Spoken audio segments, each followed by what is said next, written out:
condutor do seu Filho, a Cristo Jesus. Isso é uma graça, irmãos. É um privilégio que Deus te dá nesse momento. E quero convidar a igreja a abrir a sua Bíblia no Evangelho de Lucas, no seu capítulo 7. Esse é o nosso 27º sermão da série Encontros com Jesus, onde nós temos estudado as verdades que nós podemos aprender do Senhor nos encontros que Ele teve com pessoas durante sua passagem aqui nessa terra.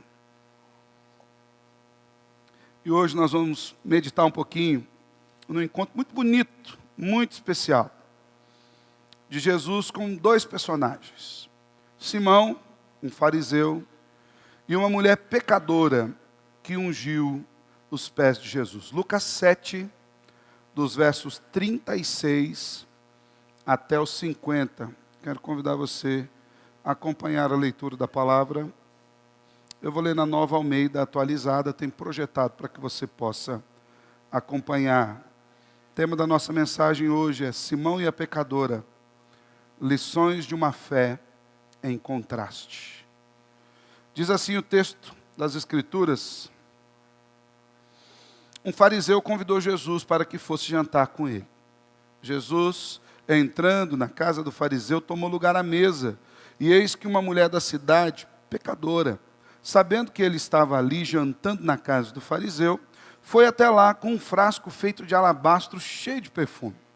E estando por detrás, aos pés de Jesus, chorando, molhava-os com as suas lágrimas e os enxugava com os próprios cabelos. Ela beijava os pés de Jesus e os ungia com perfume.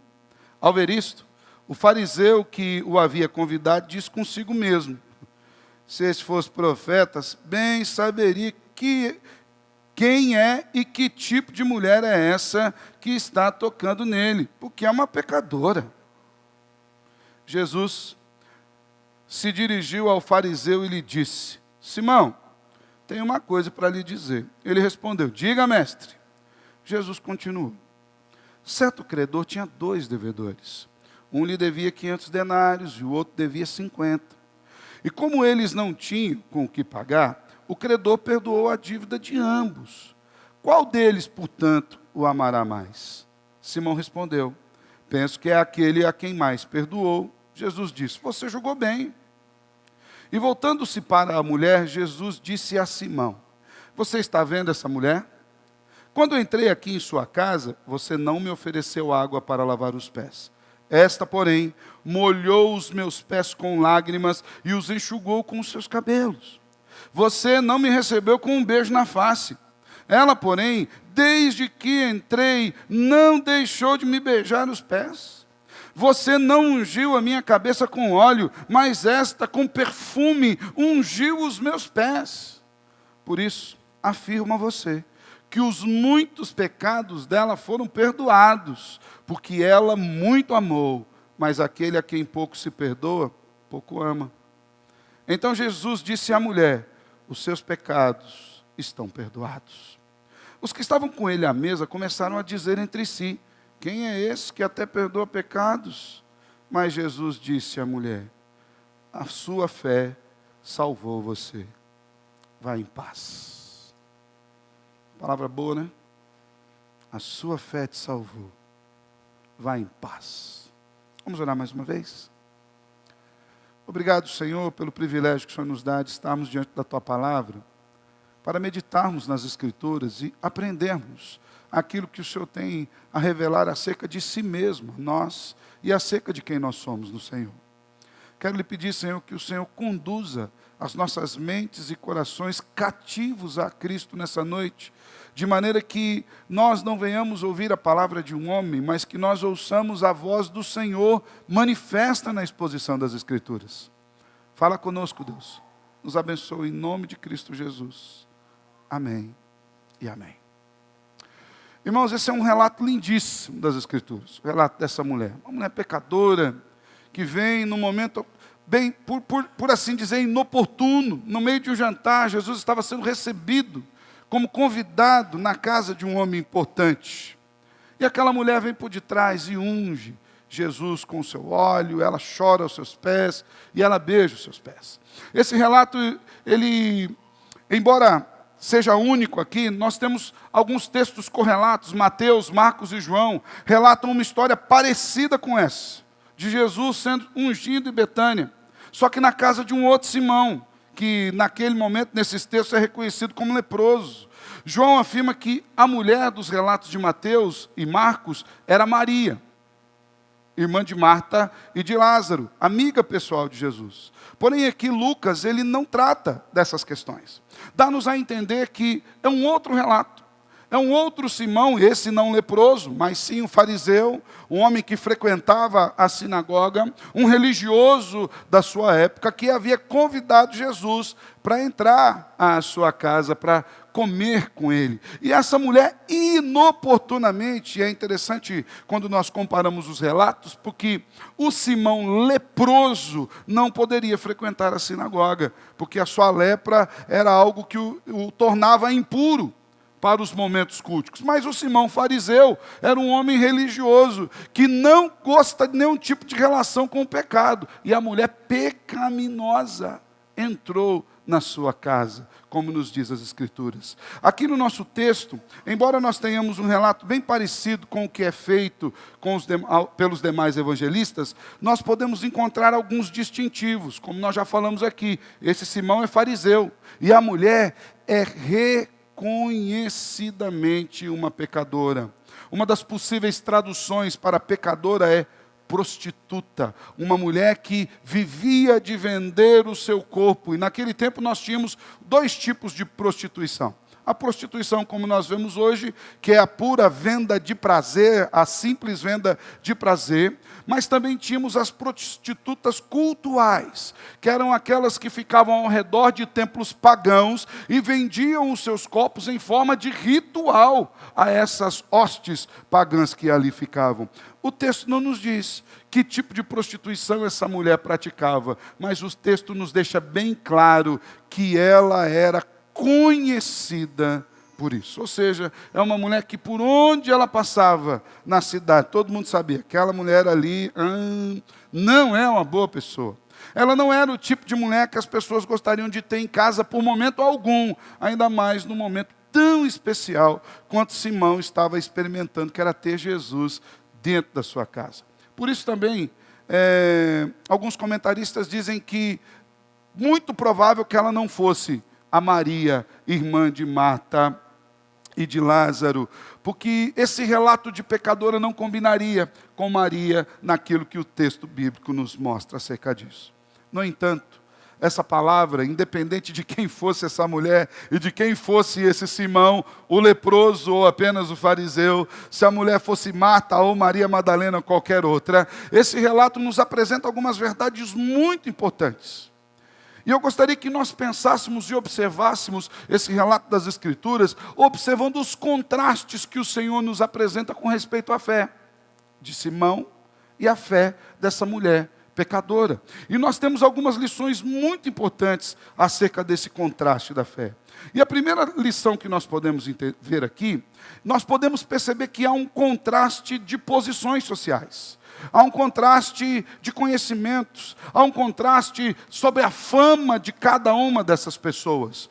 Um era um fariseu, a outra era uma pecadora. Versículos 36 e 37 que nós lemos diz: um dos fariseus convidou Jesus para que fosse jantar com ele.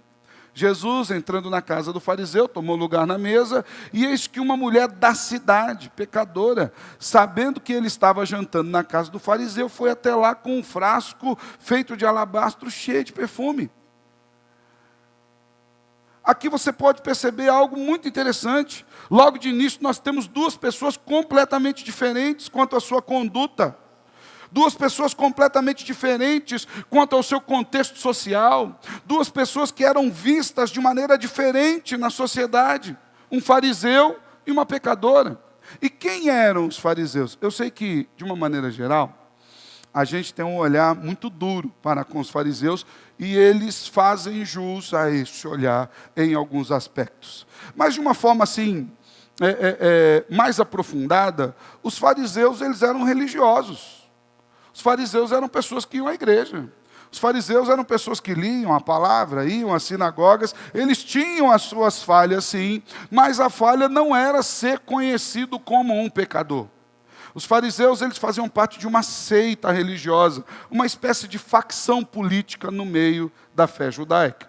Eles reconheciam na tradição oral o padrão de fé e de vida e procuravam reconhecimento e mérito através da observância externa de ritos e de forma de piedade.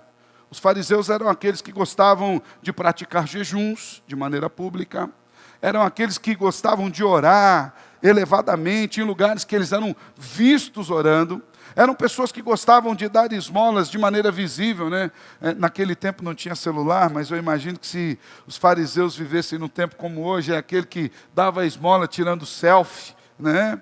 Não que todos que façam isso sejam fariseus, mas eles gostavam. Os fariseus hoje seriam amantes da rede social.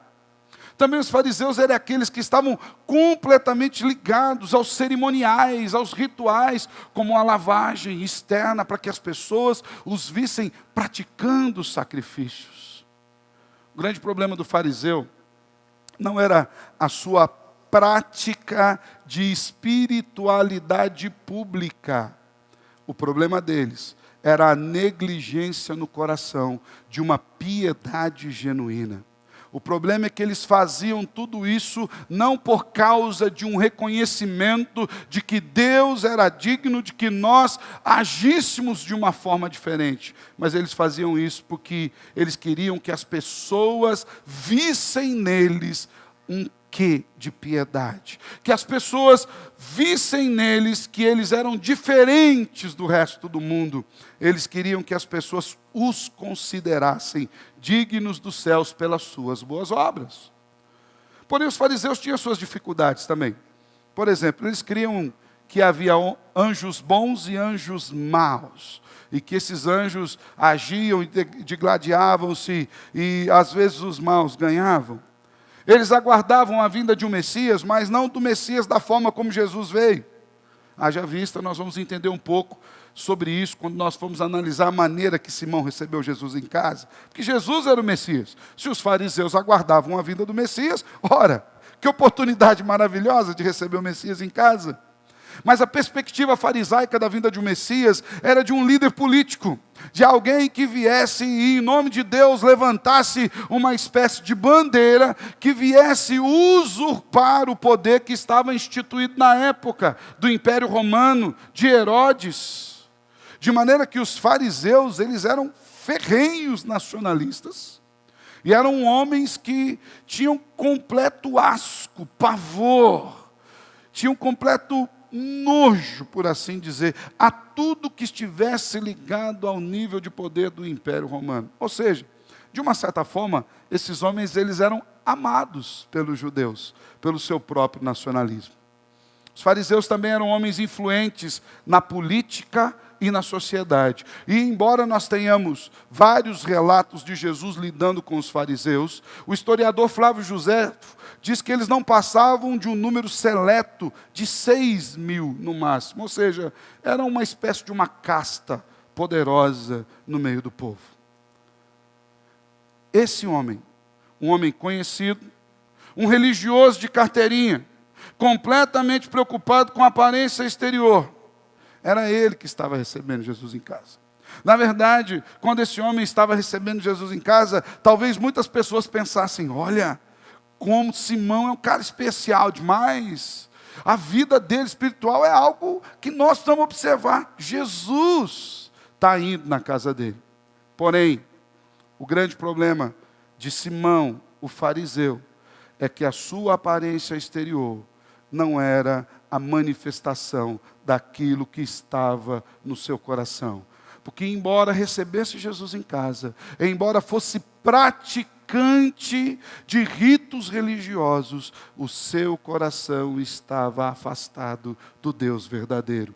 E ele tinha por ídolo as suas práticas espirituais, de maneira que ele gostava de ser reconhecido por isso. Então, no primeiro lugar, nós temos esse homem.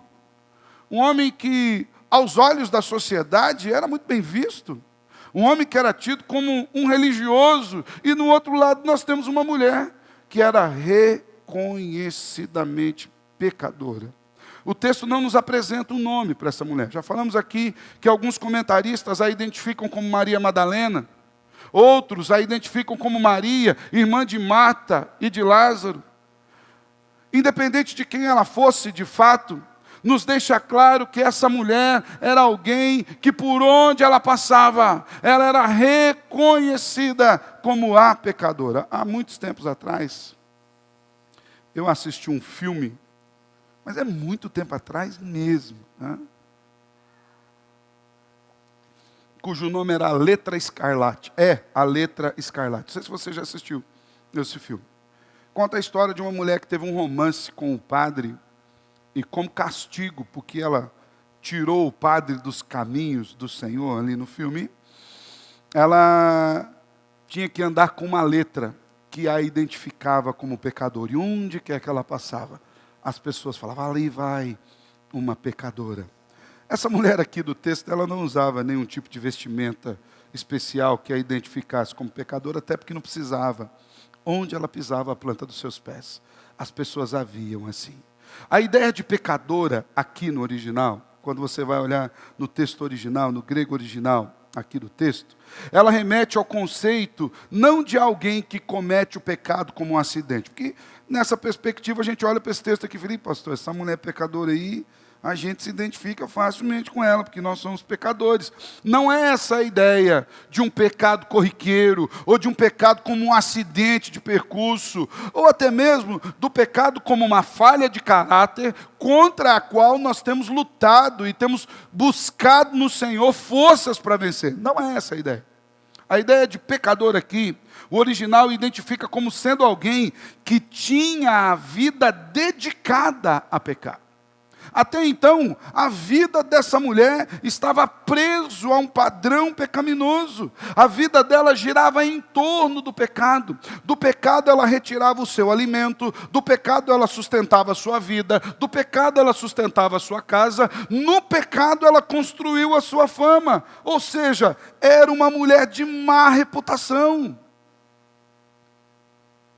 Era alguém que talvez nós teríamos muita dificuldade de receber para um culto à noite.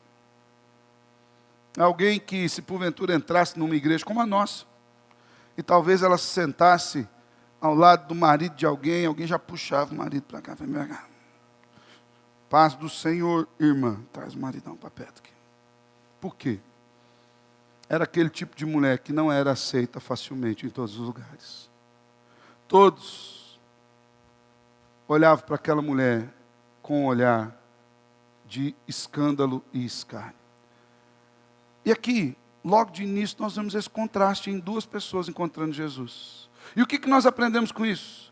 Que todos indistintamente, não importa se sejam os maiores religiosos, os frequentadores mais assíduos de igreja, dizimistas fiéis, ou pessoas que simplesmente cumprem a sua vida religiosa quase que por costume. E nós temos muita gente assim, viu gente? Tem gente que se não vier no culto à noite, no domingo, ele dá quase com uma crise de abstinência. Mas não porque ele entende que é o Salvador que está lá sendo louvado e que ele precisa vir lá porque o Senhor é digno de ser louvado. Mas ele faz isso porque ele tem um costume. Eu lembro-me quando, por algum período, nós não pudemos nos reunir final de tarde. Tinha gente que falava assim, pastor, das 6 horas da tarde a gente não tem mais onde ir, a gente não tem o que fazer. Às vezes alguém até na força do costume já tinha até se arrumado e falou, e agora? Agora não tem culto. É só domingo de manhã. Dava uma crise. Não que o costume seja ruim. O problema é quando é só o costume.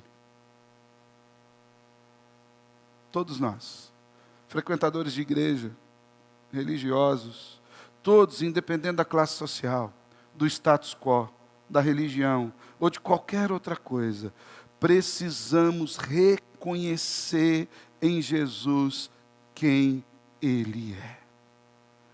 E algo maravilhoso desse texto é que o Salvador estava aberto tanto a ir na casa de um fariseu, quanto a receber o toque de uma pecadora. O Salvador está aberto a isso. E esse é o primeiro contraste que nós vemos nesse texto. O contraste de posições, independente de qual seja a posição. todos nós precisamos de um encontro com Jesus. E isso não pode sair da nossa mente, do coração.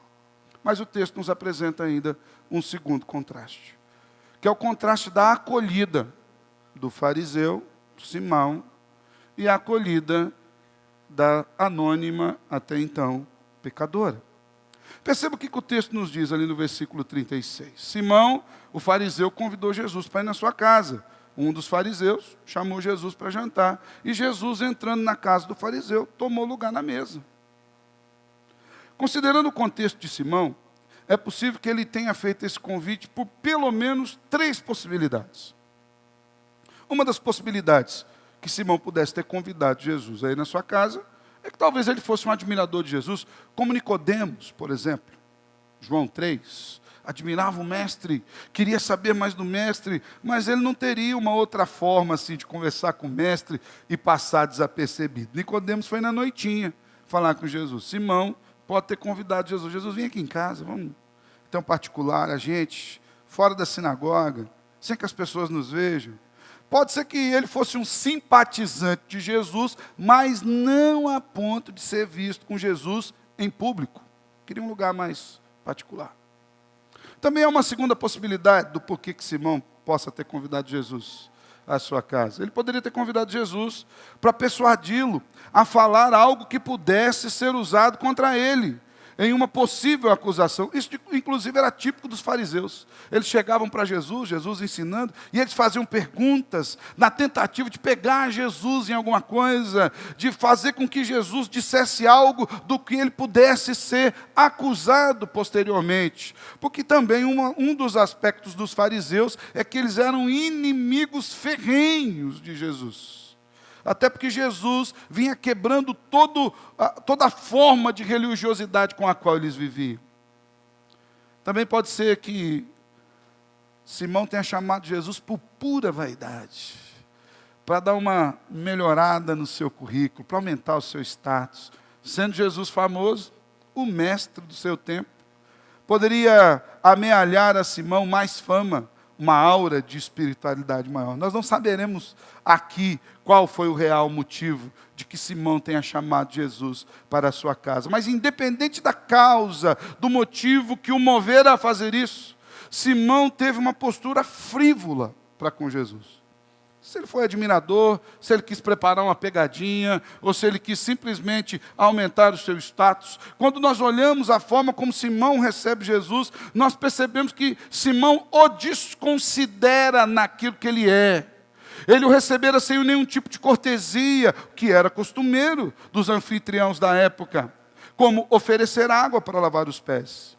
É importante a gente lembrar do contexto. Nós estamos falando da Palestina, 2000 anos atrás, não tinha asfalto, havia algumas estradas pavimentadas, mas com paralelepípedo por Roma, mas não era o costume de todos os lugares. Os homens usavam sandálias e os seus pés se empoeiravam. E era costume daqueles que convidavam alguém a vir na sua casa, como um ato de cortesia, como um ato de seja bem-vindo, oferecesse água para que se lavasse os pés e ele se sentisse mais refrescado do calor da Palestina. Simão fez isso. Também, Simão não beijou a face de Jesus. Pastor, mas esse negócio de beijar, nos nossos dias a gente fica meio receoso, mas é importante que a gente remeta ao contexto aquilo que estava acontecendo. Também o beijo era comum, era um sinal de que você é muito bem recebido na minha casa. Quando vinha alguém especial que entrasse na sua casa, aquele amigo de muito tempo, que você recebia ele com muito carinho, era costume recebê-lo com um beijo santo, um beijo que dizia para ele assim, sinta-se à vontade, a casa é como sua. Simão não fez isso com Jesus também. Também, o mestre Galileu, ao chegar na porta da casa de Simão, não recebeu nada como uma loção, um arômata, para perfumar ao seu hóspede, criando um ambiente amistoso. Também era costume de quando chegava um hóspede na casa, dado o grande calor da Palestina, oferecia-se um perfume para que ele se ungisse e o ambiente ficasse mais aconchegante. Nada disso. E veja o que Jesus disse para Simão. Partes do versículo 44 até o 46. Jesus fala assim, quando eu entrei aqui na sua casa, você não me ofereceu água para os pés. Versículo 45, você não me recebeu com um beijo na face. E versículo 46, você não ungiu a minha cabeça com óleo. Isso dá a extensão, isso dá a entender que Simão, em vez de considerar-se privilegiado por ter Jesus na sua casa, ele sentia exatamente o contrário. E ainda considerava Jesus um hóspede de menor importância. Simão, independente de qual a causa convidasse Jesus ali, ele não vira em Jesus aquilo que Jesus de fato era, o Mestre, o Messias esperado. Ele não via em Jesus o Cristo, o Filho de Deus, muito pelo contrário. Simão estava quase que dando uma demonstração de poder, falando, vem aqui na minha casa, e mostrando que ele, Simão, era mais importante do que aquele que estava adentrando na sua casa, o próprio Jesus. Simão não considerava Jesus um hóspede de grande importância, alguém que merecesse algum tipo de acolhida especial. É como se ele estivesse recebendo um galileu qualquer na porta da sua casa. E esse homem que vem me visitar, ele que se sinta feliz. Mas a gente vê um contraste de acolhida quando a gente olha para aquela mulher pecadora. Ela agiu completamente diferente. Primeiro porque ela sequer estava sendo convidada para estar naquela festa. Para ela fazer aquilo que ela fez era um risco. Ela era reconhecidamente pecadora. Entrar sorrateiramente na casa de um fariseu, ela podia inclusive ser apedrejada. Aquela mulher não se via com fama suficiente para fazer um convite tão importante a alguém tão importante como Jesus. Ela não foi convidada para a festa, ela entrou numa brecha de segurança, ela era uma penetra. Ela furou ali a segurança da entrada, quando passou desapercebida, entrou ali. Ali ela era uma penetra indesejada. Quando nós vamos ler um pouquinho sobre os fariseus, é possível, não estou dizendo que isso aconteceu, mas é possível, que ela não tenha sido colocada para fora da casa de Simão, porque nenhum dos fariseus que estavam ali sentiam que ela era digna de que eles relassem nela. Sabe o que é isso? É mais ou menos como se a mulher fosse adentrando e eles fossem abrindo o caminho assim, não rela em mim, você é impura. Mas perceba a ação da mulher. Versículo 38. E estando por detrás, naquele tempo, irmãos, as mesas não eram como nós temos hoje. Hoje a gente tem mesa, cadeira, tem aquelas quadradas, redondas, 6, 8, 10 lugares. Lá em casa é uma de 4 lugares que a gente vai juntando assim, as panelas na mesa, um vai sentando do lado do outro, dando cotovelada e venço melhor, né? E a gente vai caminhando. Mas tem as mesas maiores, as mesas com um monte de coisinha. Não era assim. Naquele tempo a mesa era colocada quase que à altura do chão, poucos centímetros do chão. Eram colocados tapetes em forma de esteira ao redor da mesa, e os hóspedes quase que deitavam, eles quase que se debruçavam à mesa e ficavam com o corpo para trás. Aquela mulher chegou por detrás onde estava Jesus. E aos pés de Jesus, chorando, molhava-os com lágrimas e os enxugava com os próprios cabelos. Ela beijava os pés de Jesus e os ungia com perfume. O religioso, o homem da sinagoga, o fariseu, o que aguardava o Messias, teve o Messias entrando na sua casa, sem lhe dar qualquer tipo de boa-vinda. A pecadora, a indesejada, a suja, chegou aos pés do Messias e se derramou ali. Ela não era dona da casa. Ela não tinha condição de oferecer uma festa para Jesus.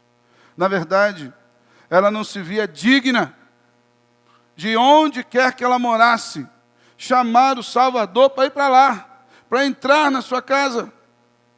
Ela não tinha condições morais, éticas, de status público para fazer um convite desse nível a alguém tão importante quanto Jesus. Então, quando ela entrou naquele ambiente, e ela fez, às vezes, de um verdadeiro anfitrião, ela estava, de fato, se sentindo privilegiada por estar ali, na presença do Mestre, e por não ter sido expulsa daquele lugar.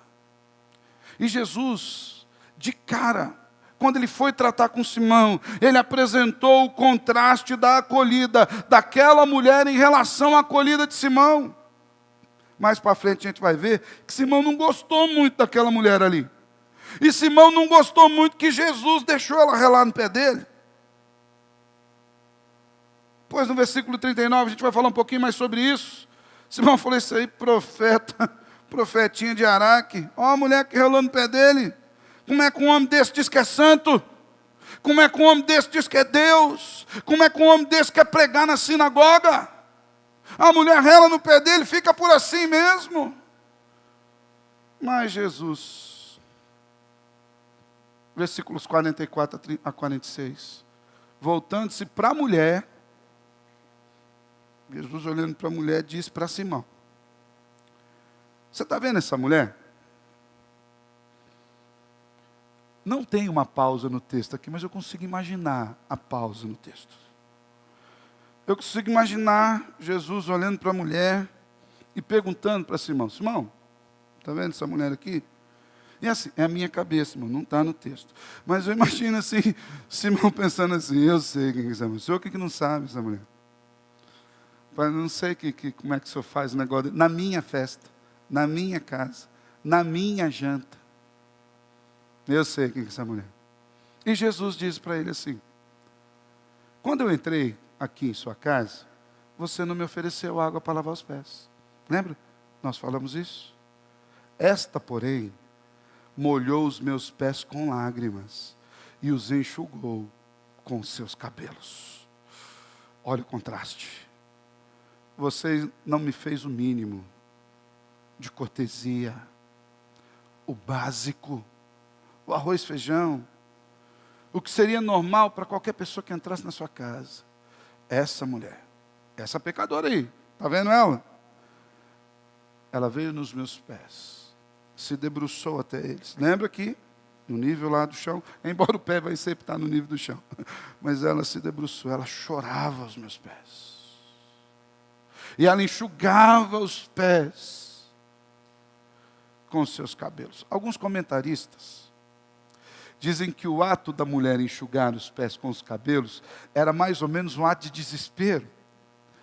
Tipo assim, alguém que chegou diante do mestre e começou a chorar, porque ela estava diante do seu Salvador, e aquilo lhe tomou o coração, e ela não conseguia parar de chorar, mas ela tinha muito medo, porque ela estava incomodando, enquanto ela chorava, ela não tinha nada por perto, ela pegou o seu cabelo, e tentava com o seu cabelo, mais ou menos como se estivesse dizendo: não quero incomodar o senhor, mestre. Essa mulher molhou os meus pés com lágrimas e enxugou com cabelo. Você não me recebeu com um beijo na face. Corriqueiro. Tudo bom? Jesus, Simão, chega para cá. Um beijo na face. Ela, porém, desde que entrei, não deixou de me beijar os pés. Simão, olha essa mulher, pecadora, Simão, pecadora. Está vendo essa mulher? Lembra da pergunta de Jesus: você está vendo essa mulher? Você, Simão, não me considerou digno de receber um ósculo de seja bem-vindo, entre na minha casa. Essa mulher se jogou aos meus pés e os beija, sem parar. Versículo 46. Você, Simão, não ungiu a minha cabeça com óleo. Cheguei aqui das minhas caminhadas, cansado, sol esfuziante, o suor, o cheiro, os odores. Você não me ofereceu algo para aliviar, para criar um ambiente tranquilo, um ambiente gostoso de nós estarmos. Mas essa mulher, com perfume, ungiu os meus pés.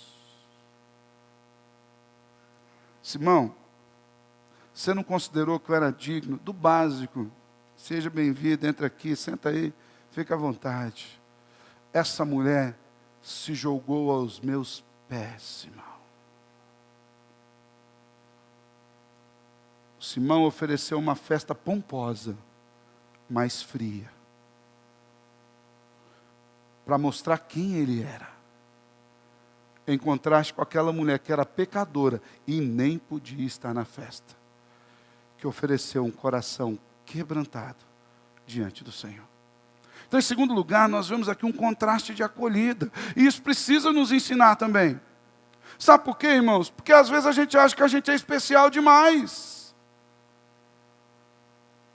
Às vezes a gente tem uma dificuldade de nos quedar aos pés de Jesus. Pastor, o que vão dizer de mim se eu dobrar o joelho e orar? O que vão dizer de mim se eu chorar num culto?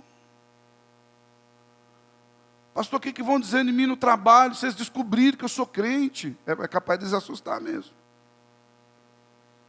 Às vezes a pessoa, rapaz, não imaginava, você é crente? Nunca imaginei. Isso é assustador. É apavorante. Tem alguns casos que eu até prefiro que a pessoa fique meio de agente secreto, assim, que dá menos trabalho para a gente explicar depois. Nós precisamos repensar, irmãos, sobre a nossa religiosidade. Porque às vezes a gente pode se encontrar igual o nosso amigo Simão aqui, cheio de uma casca externa de religiosidade, mas não está disposto a doar nada. Não está disposto a fazer o básico por causa do Salvador Jesus. Terceiro contraste que nós podemos aprender aqui, nessa lição de uma fé em contraste, é o contraste da percepção das dívidas. Olha só, primeiro contraste social, religioso uma pecadora, depois a acolhida, o religioso acolheu Jesus, meio, tá bom, vai, fica aí. A pecadora se jogou nos pés de Jesus e o adorou. Aquilo que aquela mulher fez é a adoração. É o que nós cantamos aqui. Se derramou aos pés do Senhor.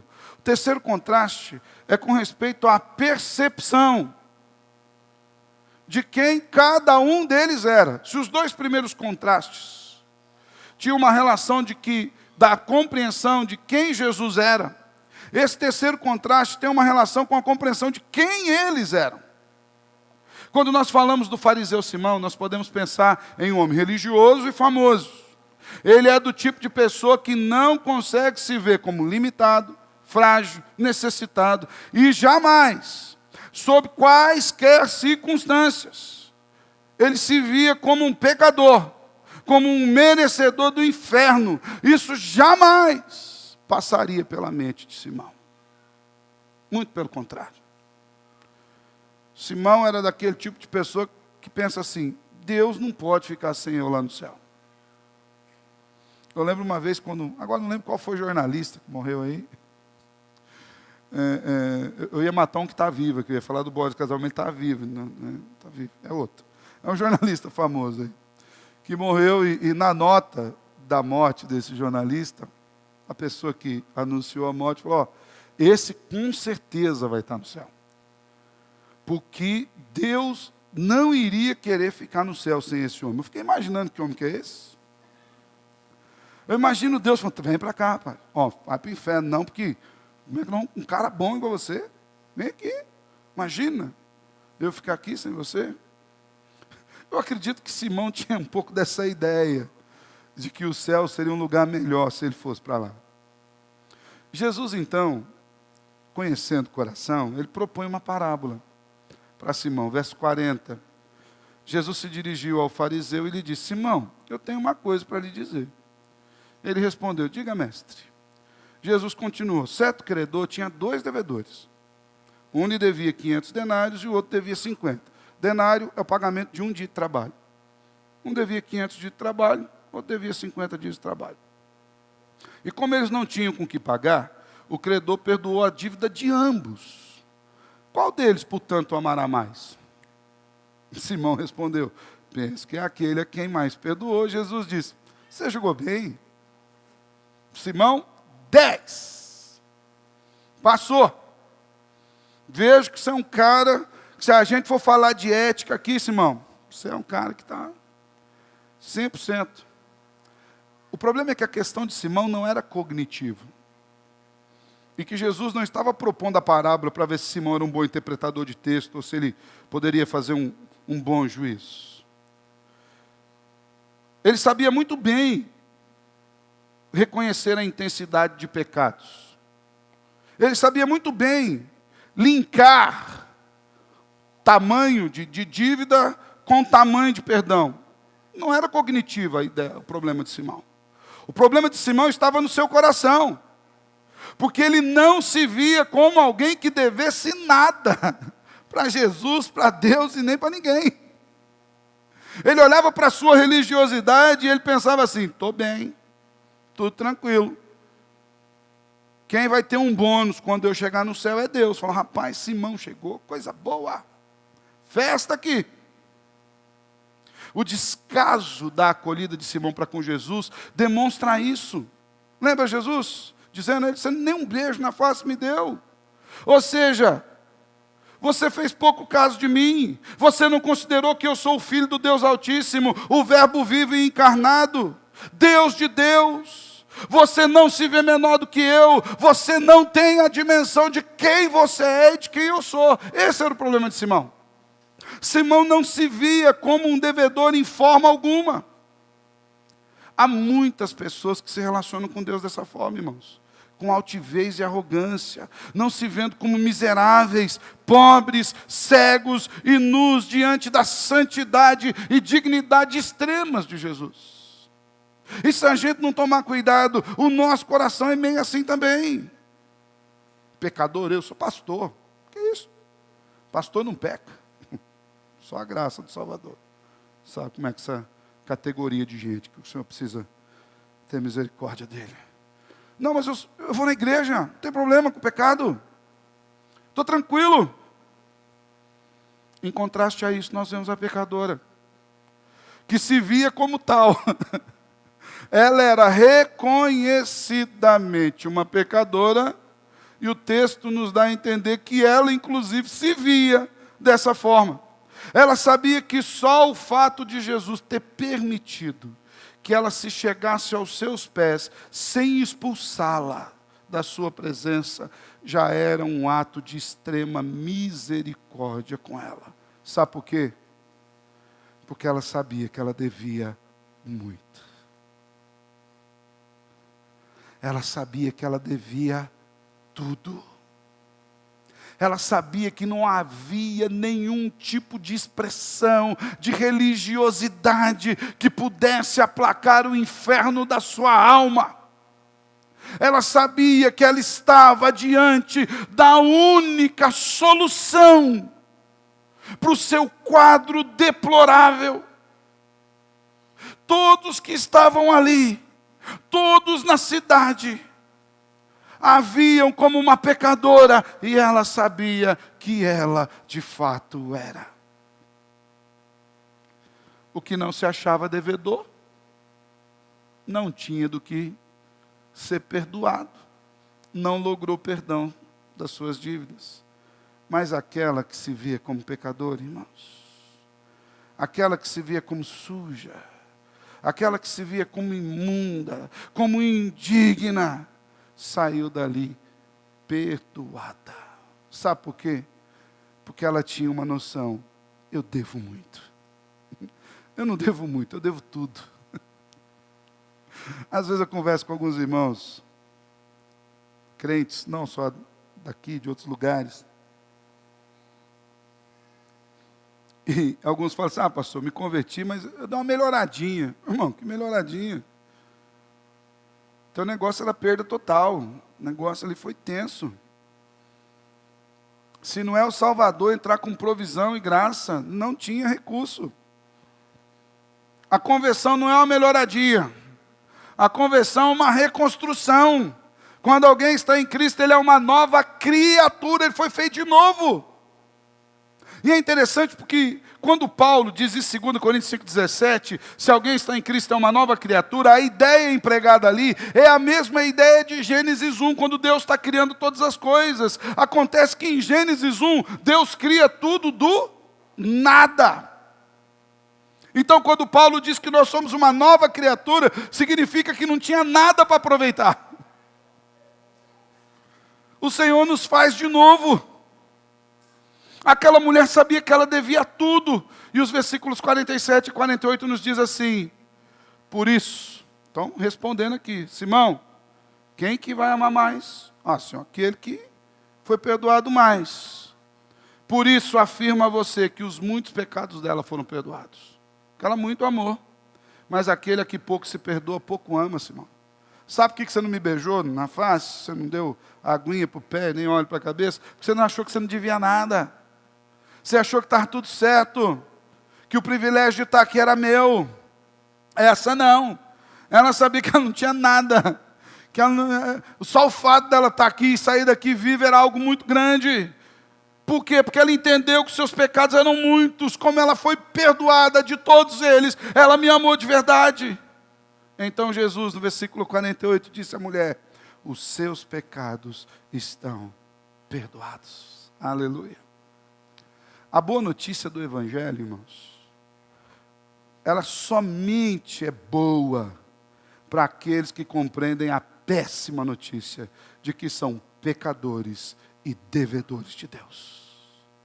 Porque se a gente não entender que a gente precisa de um Salvador, jamais iremos reconhecê-lo na pessoa de Jesus.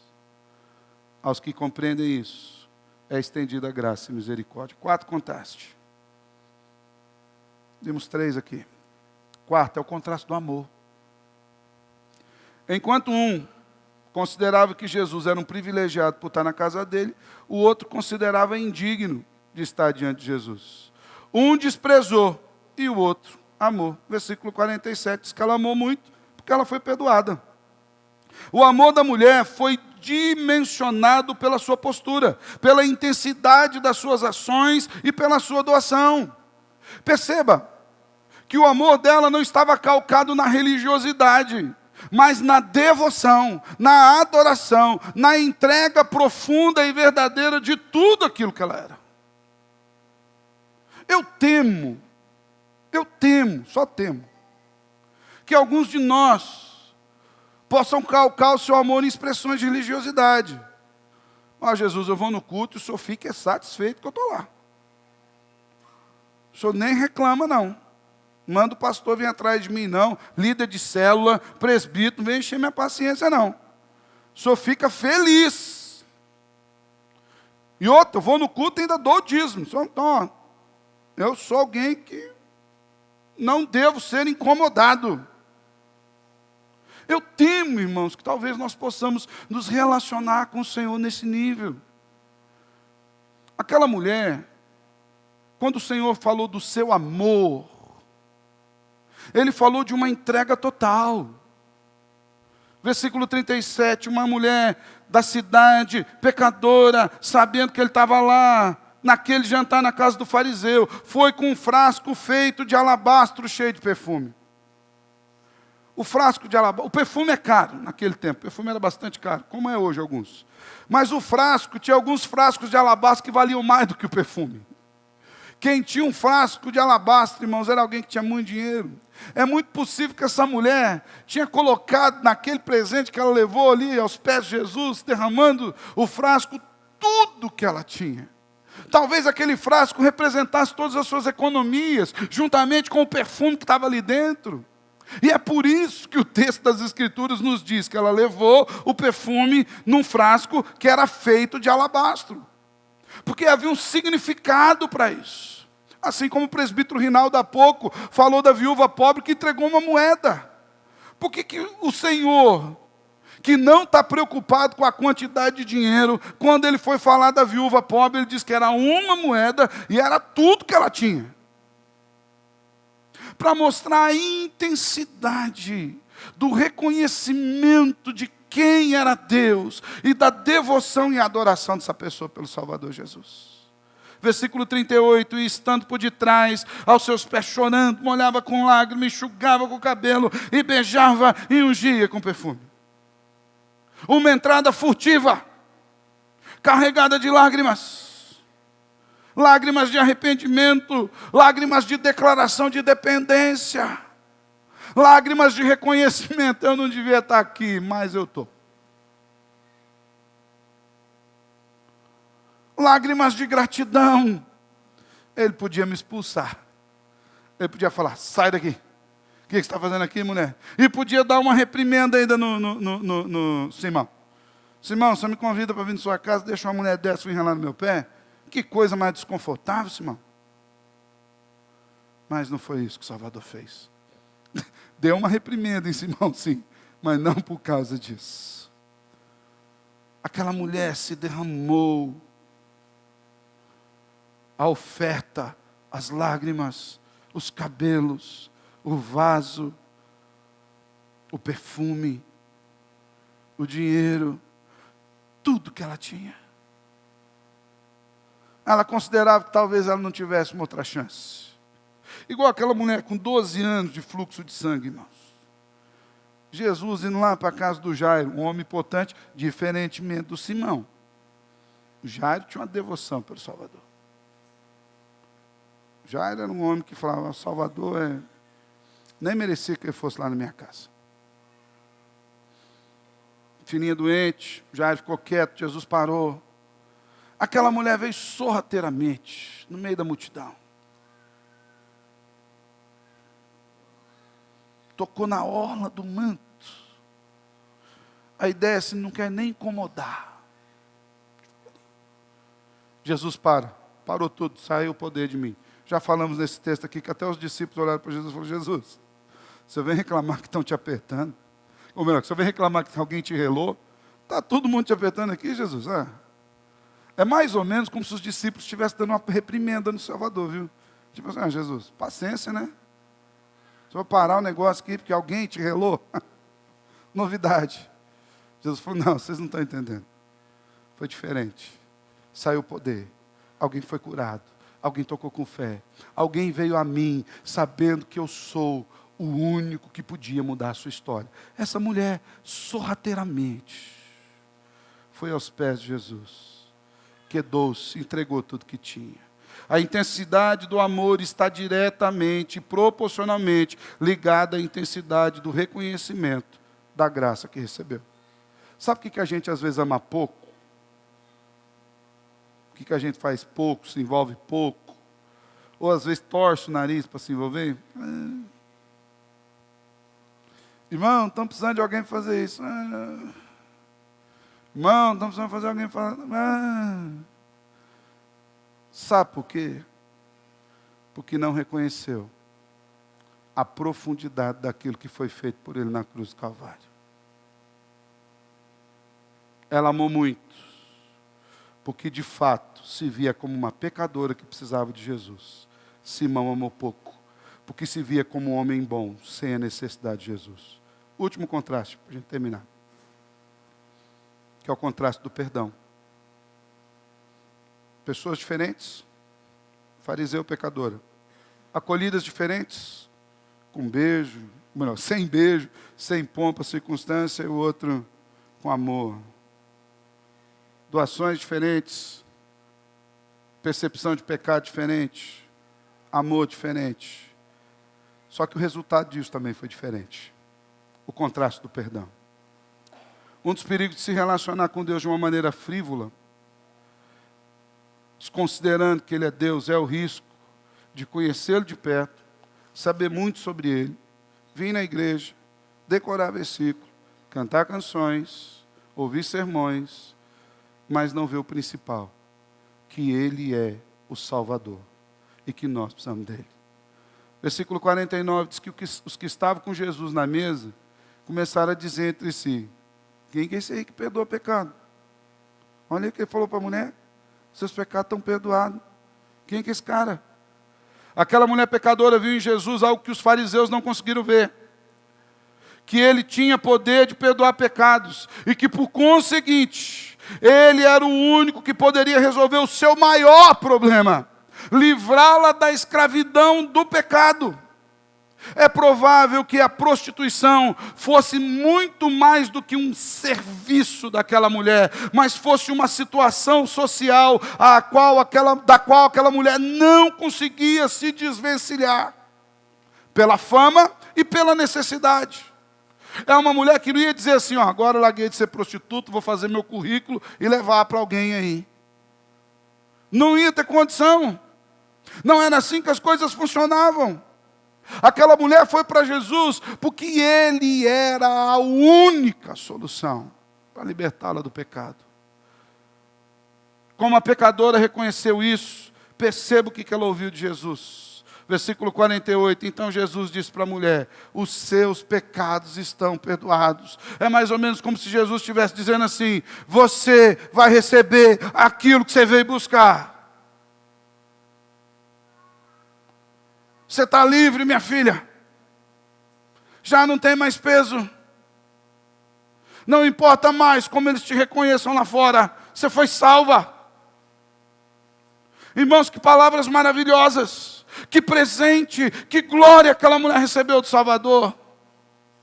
Aquela que entrara sorrateiramente como pecadora, agora saíra como perdoada, como livre, pacificada, resgatada, salva.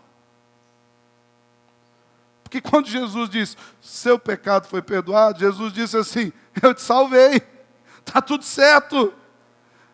O apóstolo Paulo diria em Romanos, em boa teologia, você foi reconciliada com o Pai. Sabe a barreira de separação? Já não tem mais. Você está liberta. Mas não foi isso que aconteceu com Simão, irmãos. E nem com seus companheiros que estavam na mesa.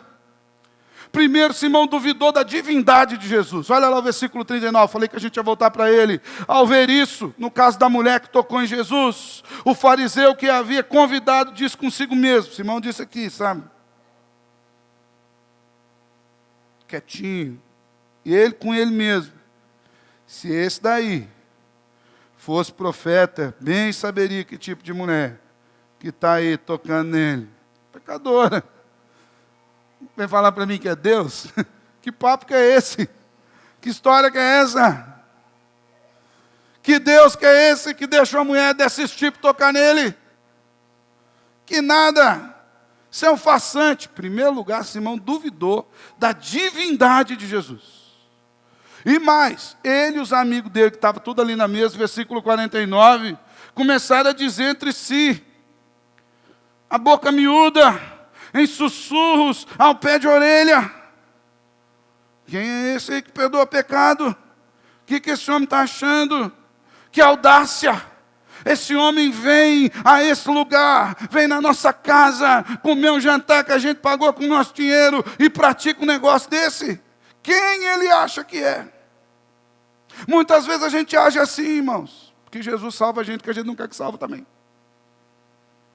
Tem uns aí que se dependesse de nós para entrar no céu, não entrava. Graças a Deus que é por Cristo Jesus. E se dependesse da gente deixava uma galera fora. Talvez você já pensou nos 3, 4 aí, só na hora que eu falei. O problema é que tem alguém que pode estar pensando em você também, né? Aí fica meio tenso. Ainda bem que a salvação é pela graça. Quem que esse Jesus acha que é para falar um negócio desse para essa mulher? Enquanto os fariseus, presos à sua religiosidade morta, formal e fria, ficaram escandalizados com aquilo que Jesus fizera àquela mulher. Ela que fora identificada como pecadora, foi perdoada e voltou para casa em paz com Deus. O Salvador a identificou como uma filha amada, acolhida, redimida pela graça, por intermédio da fé. E termina esse texto assim, versículo 50. Jesus disse à mulher, a sua fé salvou você, vá em paz. Ah, irmãos, que palavra maravilhosa. Como você gostaria de sair daqui hoje? Como está o seu coração aqui hoje? Qual tipo de relacionamento de fé você tem tido com o Salvador hoje? Aqui a gente tem 2 modelos. A gente tem o Simão, fariseu, religioso, que tinha condições, posse, fama, status. Chama Jesus para entrar. E temos uma mulher que não tinha nada. que até a fama que ela tinha que fugir dessa fama. E ela chegou e se jogou aos pés de Jesus. A essa mulher, o Senhor diz: vá em paz, você foi salva. Para a gente terminar, 3 aplicações para a gente pensar um pouquinho. Para a gente avaliar de que lado está a nossa fé. Nós temos aqui um contraste. Como é que a gente está nisso aí? Primeiro, irmãos, nenhum de nós é puro demais que não necessite Salvador Jesus. Eu não sei como é que você se vê. Eu sei como é que eu me vejo. E sei como é que o Salvador me vê. Aleluia. Não importa classe social, status, fama, diploma, finança. Não importa se as pessoas nos considerem um lixo ou pecadores. Todos, indistintamente todos, precisam de Jesus. De maneira que não tem ninguém bom demais que vai entrar no céu por mérito. E não tem ninguém sujo demais que o sangue do Salvador Jesus não possa purificar de todo pecado. Se você não se vê como necessitado de Jesus, a sua fé é problemática. Pare e pense. Segundo, o amor e o serviço são respostas genuínas à graça que a gente recebeu. Ninguém que é salvo por Cristo mantém-se indiferente à salvação que recebeu. É impossível. As Escrituras nos falam que os salvos amarão ao seu Senhor e viverão em novidade de vida, inclusive tendo uma vida frutífera em boas obras que o Senhor de antemão preparou para que nós andássemos delas. Aquela mulher frutificou em amor e doação. Chorava aos pés de Jesus, secava com o cabelo, derramou bálsamo ali, derramou óleo, perfume. Se você não tem amado Cristo, a sua igreja, e servido ao Senhor com o que você tem de melhor, a sua fé é problemática. Você precisa reavaliar. Se você acha que Deus que tem que ficar feliz porque você veio no culto, você tem que repensar. Se você precisa de uma escala para vir cultuar a Deus, e tem gente também que só pinta na igreja quando está o nome na escala. Se você precisa de um convite importante, se você é daquele que fala assim: não, pastor, fiquei 3 domingos, não fui na igreja, ninguém notou. Às vezes não nota mesmo, está acostumado a não te ver aqui nunca, quando você vê é um milagre aqui. Tem irmão que é membro da igreja que quando chega aqui tem que receber o cartão de visitante, seja bem-vindo, volte amanhã.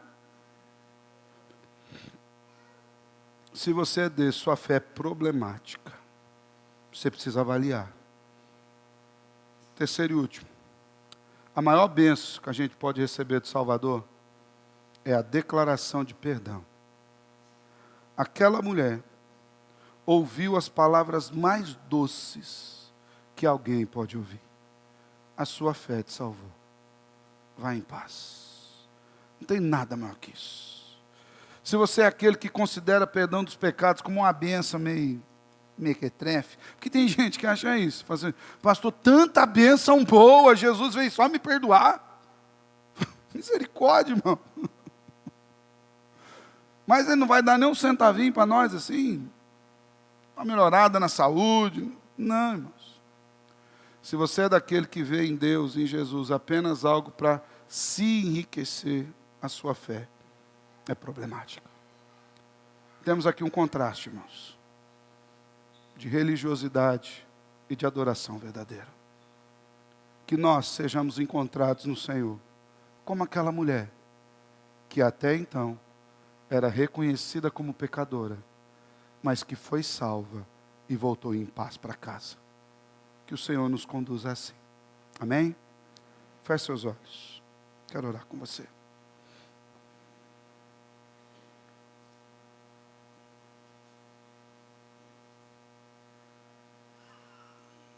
Baixe tua cabeça. Irmão, o Salvador está aqui.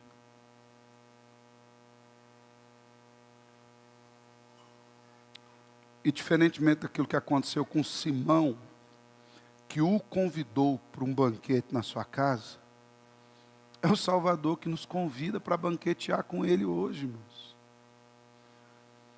Você está aqui hoje é um privilégio. Você está aqui hoje é um presente. Você está aqui hoje é uma obra da graça salvadora de Jesus. Você poder abrir sua boca para cantar o Senhor. Você que está aqui ouvindo o sermão, lendo as Escrituras, a exposição da palavra. Não desconsidere isso, irmão. Porque o que tem de mais precioso no Evangelho é a reconciliação e o poder estar com o Salvador hoje e todos os dias, pela graça. Que você entenda que o Senhor te atraiu na cruz de Cristo. Amado Deus, obrigado pela Tua palavra. Obrigado pela liberdade que temos de expor a Tua palavra, de falar das Escrituras, estudar das Escrituras. Mas, Senhor, para muito além de um conhecimento histórico do contexto e de dois personagens bíblicos, que o mover do Teu Espírito esteja sobre nós aqui nessa noite. E que o Senhor, pelo Seu Espírito, nos convença do pecado, da justiça e do juízo. Que o Senhor mesmo conduza os nossos corações à adoração genuína.